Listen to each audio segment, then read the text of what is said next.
beloved teachers and all my dear friends.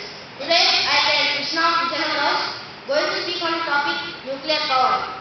Nuclear power is a source of energy and it has many advantages and disadvantages. Nuclear power is very less expensive. It can be